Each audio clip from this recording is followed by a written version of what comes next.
you may suspect, ALA had some similar statistics. Theirs aren't quite as broken out by gender, but ALA librarians are largely female, and similarly, ALA members are, if you can see my cursor here, largely white as well. So it's kind of a issue that crosses both groups. So with all of that in mind, we're gonna be talking today about folks' experience with diversity fellowships. Librarianship has some, the AUP has diversity fellowships as well that are growing, and we're gonna start by introducing ourselves. I believe most of us have video, although Stephanie does not, so just don't be surprised when she pops in. And I think we can go through alphabetical order. So I was going to have us all start by, everyone can talk a little bit about yourself and your career so far. How did you get to where you are today? And have you, if you've participated in a diversity fellowship, talk a little bit about that experience and how it fed into your career. And we can start with in alphabetical order. If Maria, you want to go first. Unmute yourself, I think. All right. How about now? Yep, you're good. I'm currently the Mellon University Press Diversity Fellow at MIT Press. I assist the lists of culture and technology and information science and communications in the capacity of acquisitions assistant. And prior to that, I had no experience in publishing. I was working at a children's museum and as an English language facilitator at a nonprofit in Providence, Rhode Island. In undergraduate school, I participated in the Mellon Mays Undergraduate Fellowship, which also aimed at diversifying higher education.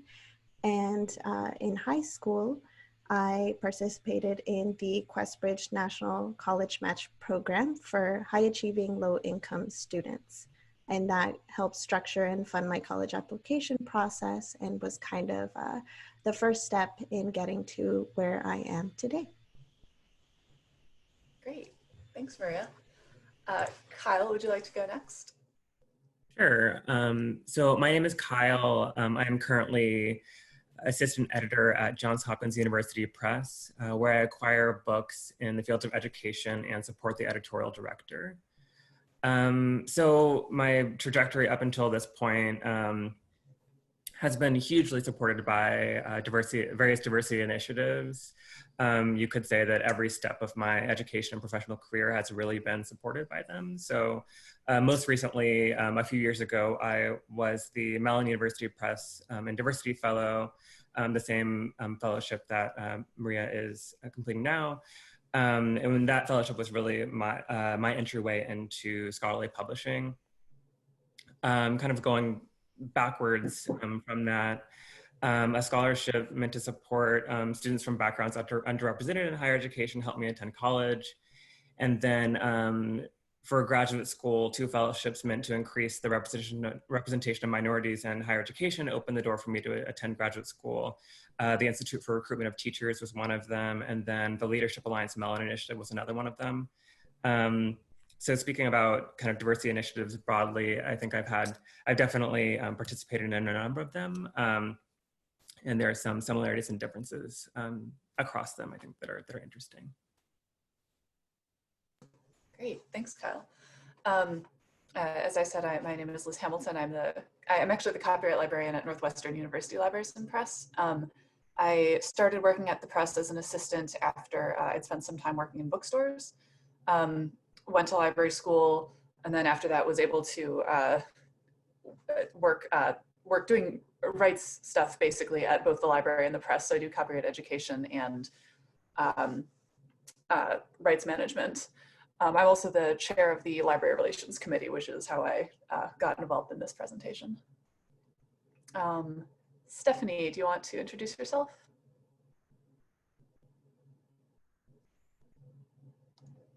You might be on mute. I can't hear you.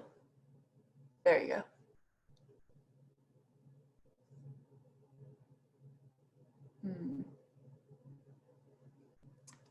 Still can't hear you, actually. Can other people hear Stephanie? Can we get a yes or no? No, we can't hear Stephanie. Okay.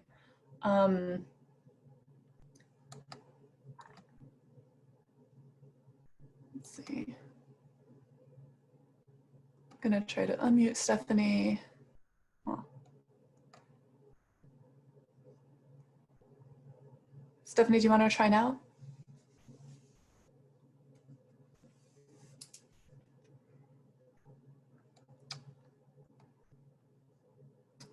I think maybe we can move on to Lanell while Stephanie works on her microphone. Stephanie, shoot me a message if there's something we can do to help. Sure. Thank you for everyone joining the panel today. Similar to my colleagues, Maria and Kyle, my career and experience with diversity fellowships and programs began very, very early on in working actually as a work study program recipient at the University of Massachusetts Libraries in Amherst.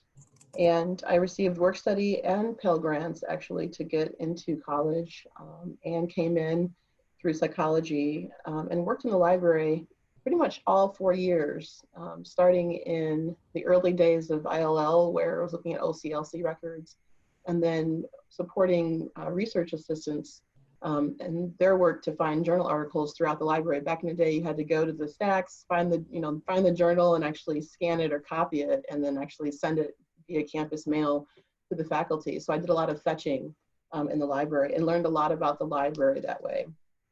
A colleague of mine, Isabel Espinal, who eventually wrote me a recommendation to get into graduate school at the University of Michigan. She is now currently the Humanities Research Services librarian. And right before I graduated, she kept encouraging me to consider librarianship. And I kind of rolled my eyes a little bit and thought, well, maybe. I actually didn't really know a lot about librarianship when I worked in a library, but I really didn't know what that meant. And I kind of stuck with me as I went through my rest of my life. And I graduated and started working in Barnes & Noble and at the library in Texas, Texas State Archives. And believe it or not, the words of Isabel started to ring true to me. And I went ahead and applied to the University of Michigan School of Information. But one of the things that I discovered was it was very costly. And looking at the budget, realized that I needed to qualify for scholarship, a merit scholarship, in order to go to any of the schools of my choice. And Dean Olivia Frost, who's now retired, there was a minority scholarship at the University of Michigan School of Information, and that really opened up a door for me, and I was accepted to the university, and then also with the support of the scholarship was able to fully, along with in-state tuition, afford to go to graduate school. And then once in graduate school, Professor Elizabeth Yackel, I was studying archivist's work. I was studying to be an archivist and thinking about working in a special collections library, wasn't sure. He really did encourage me to consider a Society of American Archivists Award. And I had never heard of archives. And I think the numbers on people of color in archives is even smaller than it is in libraries. And I completely didn't know anything about that. And I found that to be a welcome community and benefited from going to my first professional conference and networking. So that opened my eyes to working within the community of scholarship. And a current librarian, as I was kind of working through graduate school, Karen Downing, who's a librarian at U of M now, she encouraged me as a mentor to do the ARL Kaleidoscope Diversity Scholars Program, which used to be called the ARL a Diverse Workforce Program. So sorry. And they changed the name back a few years ago. So it was with her support and encouragement that I went ahead and applied for that program, and it helped fund my remainder of my tuition at the university. So I just like Kyle, I think it's really important that folks understand that throughout all of the stepping stones throughout our careers in libraries and press, we've been supported by programs, and that is a key part of how we are here today. Thank you. Okay, thanks, Lanell. So Stephanie is gonna try to call in, and we will hopefully hear from her soon. So stay tuned on that. But we'll start in the meantime, move into the larger conversation, and we can introduce Stephanie once we can hear her again. So we're going to start off with a question on fellowships themselves. So how can fellowships for people from underrepresented backgrounds avoid tokenizing fellows who participate in those programs? So you've talked a little about how the program has helped you, but in your experience, what's worked at avoiding tokenizing, and what would be ideal? I can call on people if you think that would be easier, or you can just jump in.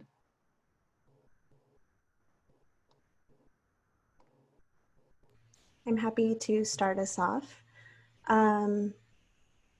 I think that something that I found to be incredibly helpful was my experience in the Mellon Mays Undergraduate Fellowship, is that the fellowship really focused on equipping scholars to produce high quality scholarship. So diversity was a key part of getting into the fellowship. It was what the fellowship was about, but it kind of took it was a secondary to the actual training, the tools and the guidance that we received. And to anyone outside of the fellowship, it wasn't apparent that it was a diversity fellowship. It really focused on the quality of our work, and it was well established at the university I attended. So professors, upon hearing that I was a fellow, would congratulate me and say, that's a rigorous process. We're excited to see your work. And so it didn't ever hinge on my diversity that I was able to obtain this scholarship or this fellowship. It wasn't advertised outside of the cohort that it was about supporting diverse scholars. Conversely, something that I've somewhat grappled with in this fellowship is that diversity is one of the only signals that one receives when they're introduced to the fellowship. And so all of the background work that goes into the hiring process and into the day-to-day job, the onboarding process, took a lot of work on behalf of my mentors and myself. I didn't have any experience in publishing, so in a matter of weeks, I was full acquisitions assistant, navigating conversations with authors and pushing books through production, etc. And that kind of gets hidden whenever one is introduced as this year's Diversity Fellow or the Mellon University Press Diversity Fellow. That work isn't highlighted in the way that I think it's important to highlight, that a lot of these diverse individuals are highly talented and are working really hard to be able to be successful. Another thing that I think would be important, and this is more an idea than anything, is not expecting fellows to provide feedback on diversity and paying them as consultants when they do. Talking about diversity, as much of a passion as it might be for a lot of us and people who don't identify as diverse, it's exhausting, it's labor intensive, and when you don't see the needle really move at all, it kind of seems like a waste of time. So I think that would be something to consider. I'd love to just kind of follow, kind of build on much of what Maria was saying. I'm going to be echoing a lot of some of the things that she expressed, but I think that when thinking about how fellowships for people from underrepresented backgrounds can avoid tokenizing the fellows, I think one thing that's important just broadly to consider is that making sure fellowships are mutually beneficial, right? That these fellowships are really giving fellows skills and experience that will help them in their careers after the fellowship. That it's not a one-way street. And then also kind of similar to what Maria was saying, I think it's really, really important in these kinds of initiatives that there's not a burden placed on us or fellows to fix an organization's issues regarding race or diversity. I think that this is really an issue that aligns with, when that happens, it aligns with a pattern, right, in which people of color are burdened with the task of doing labor beyond their expertise, for which they're often not compensated. So I think that part of this has to do with making sure that within an organization, the fellowship is understood, and it's kind of understood what the fellowship is for and why the fellows are there. I think one concrete idea that can help fellows gain valuable skills that will extend beyond the fellowship is a capstone project that the fellowship kind of culminates in, that will really allow the fellow to both kind of grow professionally within the fellowship, and then also kind of help them on the job market or whatever the kind of comes after the fellowship. For me, one good example of this is a fellowship I participated in that I mentioned earlier when I was an undergrad, called the Leadership Alliance Mellon Initiative, which was a program that was meant to be a kind of pipeline for people from underrepresented backgrounds into PhD programs.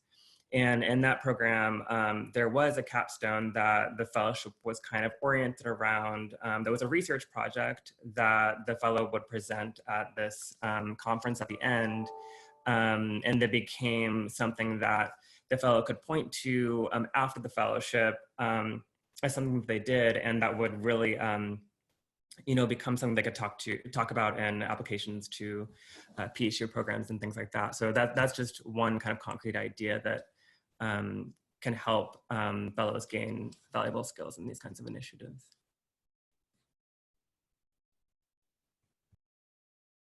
Absolutely. Everything Kyle and Maria said resonates a lot with me as well. I think one of the key takeaways I learned going through the ARL program was that my initial career plans of having to work in a special collections library really changed, and they changed in grad school, and they changed as a result of being exposed to new ideas and other forms of a diverse thinking. And by the time I graduated, I realized that I wasn't sure about working in libraries. And one of the great things about the program was that it was supposed to ensure that people would then work in the ARL library. But I myself didn't do that. And so I felt like having a way to kind of allow the person in the program to follow their domain expertise and experiences, and connecting them with people outside of industry or even within the industry, but maybe not in the same type of institution that we come from, is really valuable.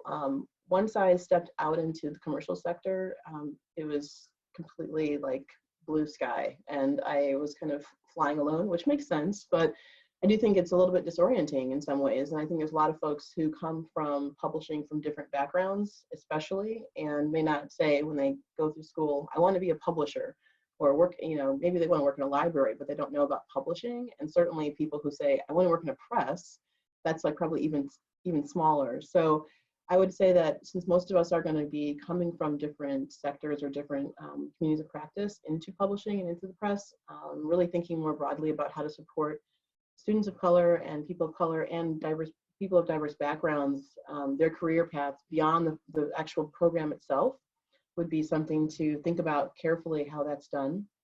And I would encourage any institution hosting a fellow or someone in this program to really think more about, broadly speaking, the context of diversity in your institution. So one of the things that's a challenge for folks in these programs is that they are kind of a singularity, and we would like to see multiplicity and complexity in those organizations that can support diversity in different ways. So I think focusing on kind of increasing overall diversity programs, not just relying on that one singular pipeline as a form of that, would be definitely advisable. And then to Maria's point, focusing on merit, right? So this person does have this lens that is diversity lens, may or may not have that turned on at different points, and that's okay. but to the point that we want to really focus on the person's domain expertise, and maybe that's a lens they bring or a vantage point they can bring to that particular scenario would be great. That allows the person to actually begin to build different capital in different ways and further their background and experience so they can then further their career. Thank you. Excellent. And I think we might have vocals from Stephanie. Stephanie, do you want to briefly hop in and introduce yourself? Sure. Yay, great. We can hear you. Or I can hear you. You can hear me. Oh my God. Hi, this is Stephanie Elliott Prieto, and I'm the publicist and web manager at Wesleyan University Press. And I'm from Maine, where I grew up, and you know, it's a rural community. There's not a lot of publishing opportunities, but I was very interested in publishing, and I got a job at a very small company, actually in New Hampshire, and commuted from Maine. A very small, large print and audiobook publisher. There were only like 4 people that worked there. So I used that opportunity to be able to get an assistantship to go to graduate school in New York and be exposed to more publishing opportunities. So that's my background and how I got into publishing in a nutshell. Thank you. Thanks, Stephanie. If you have comments on how fellowships can avoid tokenizing fellows, feel free to pop in with those as well, and if not, I can move on to the next one. You can move on. Okay. Yeah, I don't have anything to add right now. Thank you. Great. Okay. So next on our list of discussion points is how can we think of fellowships as working alongside other ongoing efforts to support diversity, equity, and inclusion, instead of seeing fellowships as a replacement for those ongoing efforts? So how can we be more supportive of other, not simply saying, okay, we have a fellowship and we're done, but what other efforts can assist in furthering diversity, equity, inclusion? Is there any particular efforts you've seen or want to highlight? I think that we can learn from these fellowships, certainly, and some things that I've noticed that are particularly helpful that stand out to me, which can and should be emulated across the industry that happen within the fellowship, are diversifying hiring practices. This includes highlighting transferable skills and reverting entry-level positions to an apprenticeship model where those skills are, the basis for those skill sets are already there. It also includes casting a wider net for potential applicants. We just went through the hiring process for the next fellow here at MIT, and we tried to open the pool up as much as possible. We have to be sure that diverse communities are even aware that we're hiring at all and convince them that their skill set may be a match for us in this position. Another thing that the fellowship does particularly well that could be emulated in the broader industry is forming support networks. These lead to career development opportunities, they flag job openings. Those are tangible steps to making sure that we retain diverse talent. And there has to be a clear, sustained investment in a long-term career for all staff, and especially staff who may not know what the broad landscape of publishing looks like quite yet.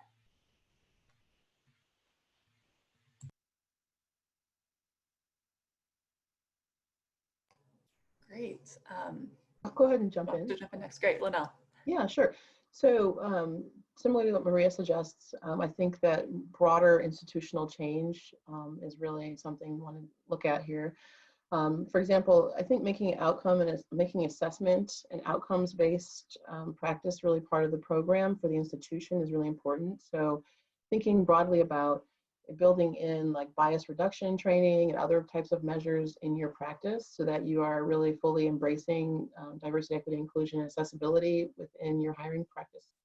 And you're able to track that over time and see if this one particular program is really working or other programs that are like it are supporting each other or working against each other, and how the staff is actually engaging with that particular program in particular over time.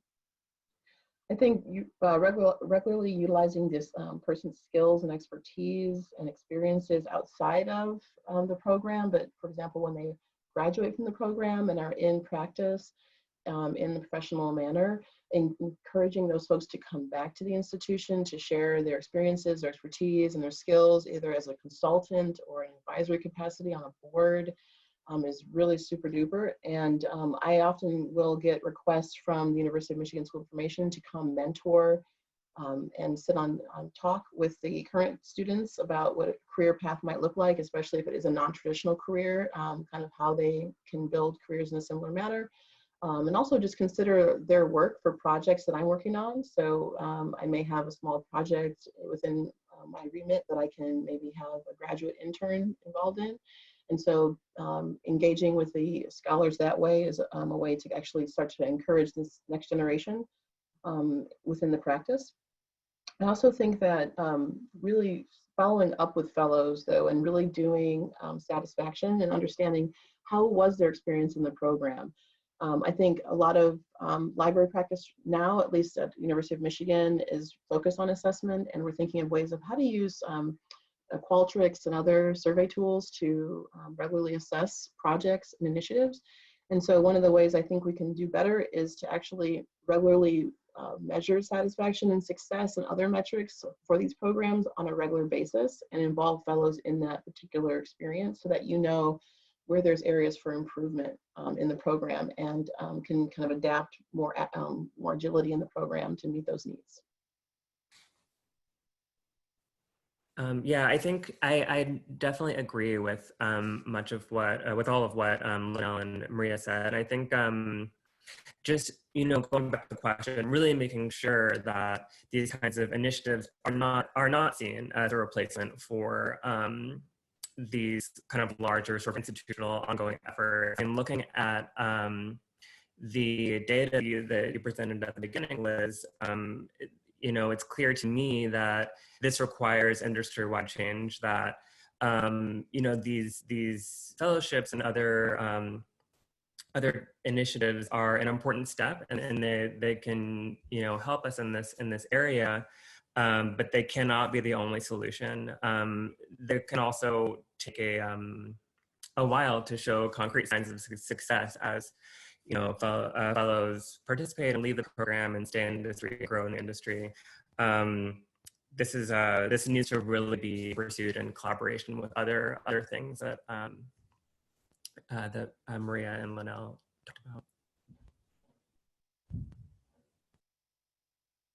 Absolutely. One of the things that we are trying to work on at my library is having not simply just like a diversity committee and then calling it a day, but trying to have different pockets and projects and trying to make it much more integrated into what we're doing. So I think that is really a good goal. Stephanie, do you want to hop in? Do you have any thoughts? Hi. No, I'm in agreement with what was said. I don't really have anything to add to that. Thank you. I will jump in back really quickly if that's all right. Something that I just want to make sure is mentioned, and is that a lot of diversity work tends to happen, at least the work that is visible to me, and maybe this is hidden by the fact that these are just the networks that I operate in. A lot of the work that I've seen happens at the lower level staff. This really needs to be taken up by the directors at these presses, senior staff members that have been there for decades. We can't wait for people to get up to those senior positions. They have to kind of join us in these efforts to really make sure that it happens. Else we'll be looking at another set of Lee and Low surveys for the next decade that look very similar to what we're looking at now. That's a really good point.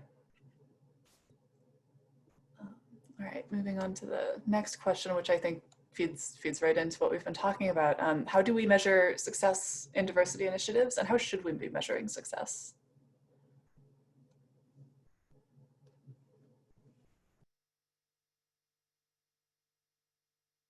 Well, I think I'll take a shot. I mean, I think it's really, in one way, it's hard to, I mean, diversity, what I've learned is that diversity is about numbers in many ways. It is about that. There's a portion of that that is about that. Then there's also the portion really about equity and inclusion, which I think are areas that are a little less defined, and institutions themselves are trying to figure out what does an equitable program look like at our institution, or what does an inclusive environment feel like.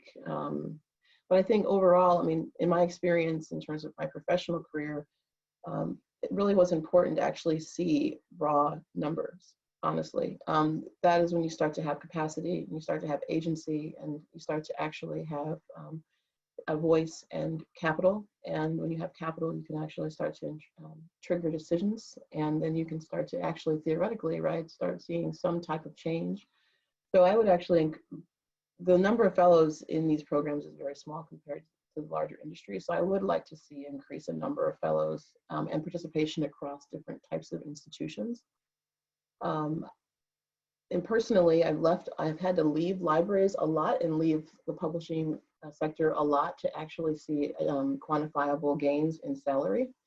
And I think that is often, especially where you have folks who are particularly sensitive or vulnerable, that salary makes a difference, and career pathing makes a difference. And we need to really keep our eye on that, about salary growth and wage growth, especially in this context. So I would like to see those things start to grow and change, keep at pace at least with colleagues. And then also too, industry-wide practice. How do we decide that we're done? I don't think we're ever going to be done, but I think that to the extent that these institutions and programs can actually start to connect these programs to larger industry shifts and trends and changes, I think will be better for us, because there's lots of data being shared, I think, and I think it's just important to focus more on outcomes, and industry-wide should be the focus. So if we can start to move those things industry-wide, I think we'll have a greater chance of success. So those are some thoughts. I think some thoughts that I have on this, just kind of on an immediate level, is keeping in touch with people who lead the fellowship, as Lanell mentioned earlier, and just seeing, is the fellowship actually leading to jobs in the industry? And it kind of, if these diversity initiatives, they're pipeline programs, so how effective are they serving as a pipeline into the industry? And I think part of that has to do with making sure that these opportunities are visible across the industry, that people understand them and see them as a really great resource for candidates, and that there's just kind of like recognition across the university of these fellowships. And I think also keeping track of how long participants stay in the industry, how long are their careers progressing, and how quickly within the industry. But I also kind of, as a caveat, as someone who's participated in a number of these programs, at the same time acknowledging that the benefits that fellows can get from these programs could also extend beyond your idea of where fellows could go immediately. That if they find a position that's kind of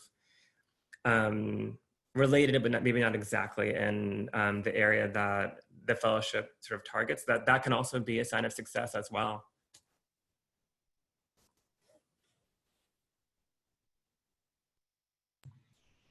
Yeah, I don't have much to add here. I think Lanell and Kyle both got it right on. The little bit I know about how we currently measure success, I know that biannual reports are gathered from fellows in the Mellon University Press Diversity Fellowship. I have not completed my fellowship yet, so I don't know what those look like at the end. But that is something that is gathered. So we have one at the midpoint of the fellowship that is gathered from both the fellow and the mentor working with that fellow, and then again at the end of the fellowship. And I'd be interested to see what that looks like at the end of my term.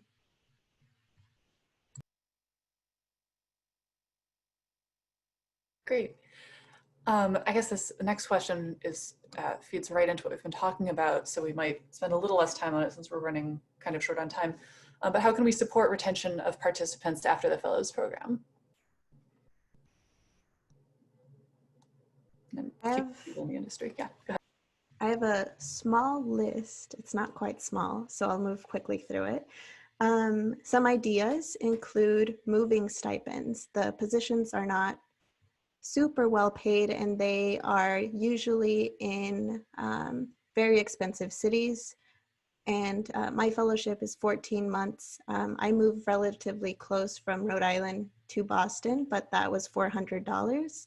And I don't know where I'll end up after my fellowship, and that will probably cost me a couple of $100s as well. So it's a barrier to consider whenever we're thinking about what opportunities we're looking for. Another one is kind of fostering that post-fellowship support network. I've got a really great cohort right now. Kyle has been great about saying hello to me a few times, as have other mentors in the fellowship. And I hope to continue to cultivate that social network whenever my term ends. But finding a way to support that with biennial check-ins or further down the line, like Lanell said, just kind of checking in with people at where they are in different points of their careers and if they've stayed in publishing or libraries or not. Address job insecurity early. It's no secret that jobs are scarce and competitive, especially in a pandemic, though nobody can foresee that. Encourage fellows to apply for open permanent positions at their institutions during the term of their fellowship. This indicates a desire to retain and continue to cultivate diverse talent. So that would be ideal. That doesn't always happen, but that would be something to consider. Within the fellowship, something that I've found to be a great support is mentors asking me point blank, what tools do you need to be competitive? Offering plans to discuss how to navigate the job market, including reviewing cover letters, resumes, and conducting mock interviews. Those are concrete ways to help people stay in publishing and libraries. And then outside of the fellowship or industry-wide, there needs to be some sort of salary transparency, so we know what salaries we can feasibly argue for to offset moving costs, etc. People have been really kind in flagging job opportunities, and I'd like to see that practice. I know it's competitive, but and then finally, networks for people of color in publishing, for example. Those exist, and those need to be applauded for the work that they're doing. And that's it.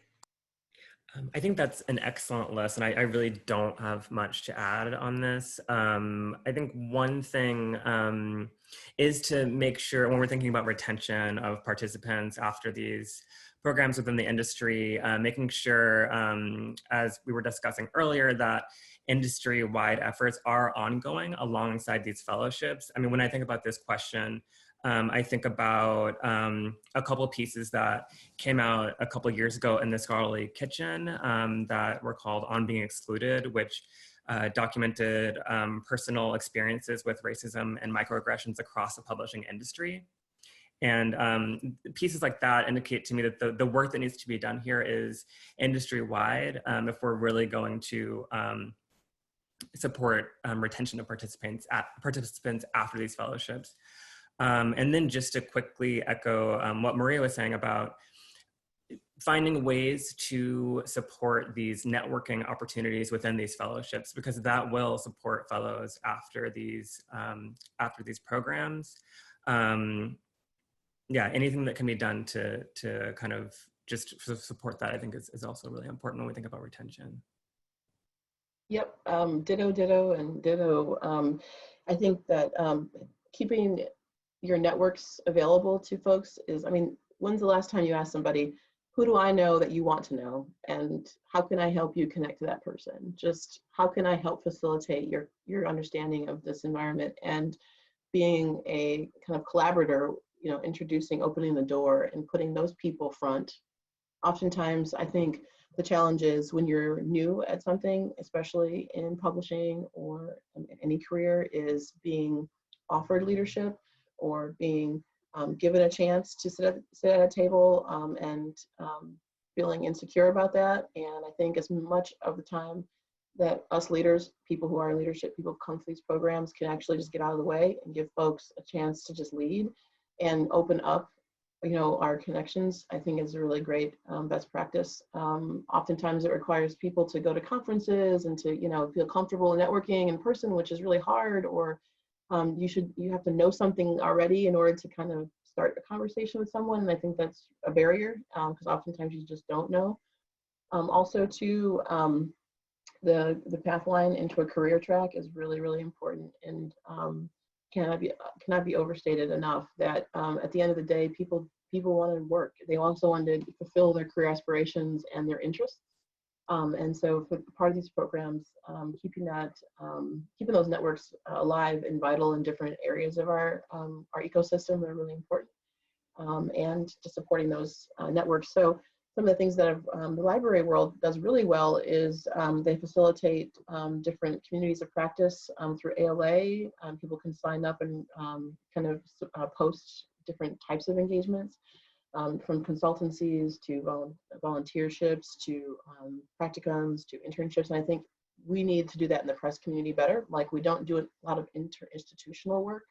You have to go for a week and visit, maybe for a week, or be part of a program, but there isn't a lot of like cooperative work across institutions. And I think now that we're largely virtual, I think we can find projects and smaller types of work that don't have to be so institutional heavy, that people can engage and gain experience. So let's find some ways to broaden the way that we think about networking.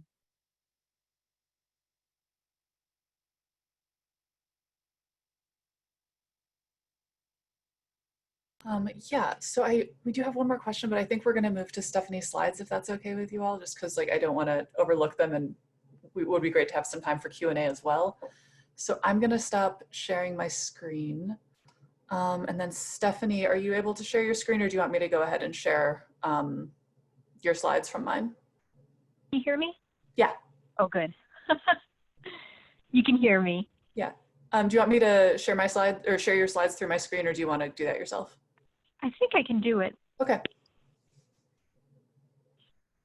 Can you see? Yep. Okay. The other thing I wanted to add too is when we were just talking about what's retaining workers was another thing that I do for our work study students is I write a letter of recommendation when they're done, when they're graduating, sort of a general letter of recommendation, and it pulls out some of the things, some of the best skills that they have, and I help them with those points for their resume as well. So,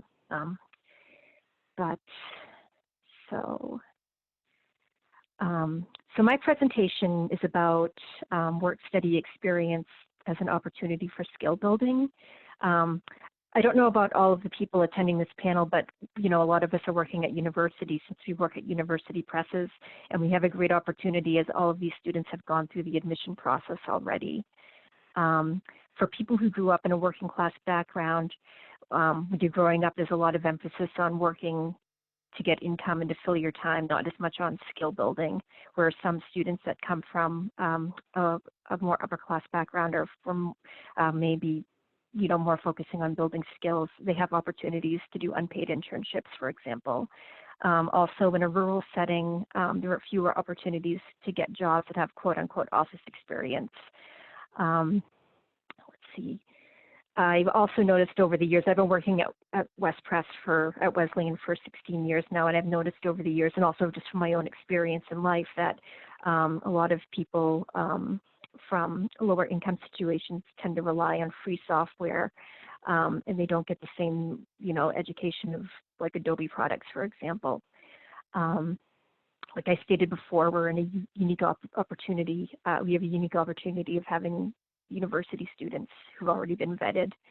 I often look for students who've demonstrated personal responsibility or commitment, people who are able to schedule their time. I look at, it's okay if somebody's worked in a kitchen, for example, or a retail experience. I don't necessarily just look for somebody who already has the skills. And let's see. I find also with work study students, it's just important to have somebody who's going to show up time after time, and people who can follow directions, people who want to learn. People also sometimes have experience working on, the school newspaper or a yearbook. Let's see. I've also noticed, we're all trained when we're hiring people to look for people that have the skills that we need. It might be better to think about what the students might want to learn, might want to learn, and might help further their career. There's no question that working at a press is a valuable learning experience. Many of our students have gone on to work at publishing or in literary agencies, and we do keep in touch with our students and try to help them, give them job leads when we see them, tell them about professional development opportunities, that kind of thing. And working at a press gives students marketable skills and helps build their resume. It would be nice to be able to spread these opportunities around more, not just to people that already have the skills on their resume. Let's see. And I also saw that it's helpful. It helps us connect with the university's mission for education. There's just a quote here. To save time, I will let you read it. But it basically has to do with giving people opportunities, looking for other skills that might not be the first skills that you would look at. Let's see. This is sort of repetitive here. Oh, I found too that working with students has helped us to strengthen our relationship with our parent university and with our career resources office. It's always nice to foster those relationships on campus. And I've given some presentations to student groups and to faculty groups as well regarding printing and publishing processes. And this is a little bit here about the digital divide that exists with low-income families. It's a combination of not having devices and not having broadband services. And a couple of anecdotal stories. A woman who's a professor who works with a lot of Native students. Now that everybody's at home, the divide is even more apparent, where a lot of people on the reservation that's closest to her, where the students have gone back to, they don't have internet. Where they all have pretty much all of nice computers when they were on campus, now that they're back home, they can't access the internet. Another person I talked to was a elementary school teacher whose students don't have devices. A lot of kids had phones they're relying on. So tools for success, just saying that often it's good to try to hire multiple students for shorter shifts, and that allows time, it allows for people to fill in gaps if the student has to take time off, if they're sick or if they have work to do. And then there are just some resources here. I try to encourage students to use LinkedIn Learning, which is formerly lynda.com. A lot of universities have a subscription for community members. So there's just a list here of some tutorials. And then I noticed also that Adobe has some really good tutorials now. And then I do have some, I don't know how to share them really, but I do have some procedures that I could share with people if you're interested. I was actually speaking to a librarian the other day who works at Wesleyan, and her summer project is to write procedures for students. And I have a whole bunch of them. So if you have questions about writing procedures, you could ask. So I think I'm going to go back now and turn this off. Thank you very much. Thanks, Stephanie. As you all can see, we've definitely tried to pack as much as we can into the hour we were given. So thanks for bearing with us.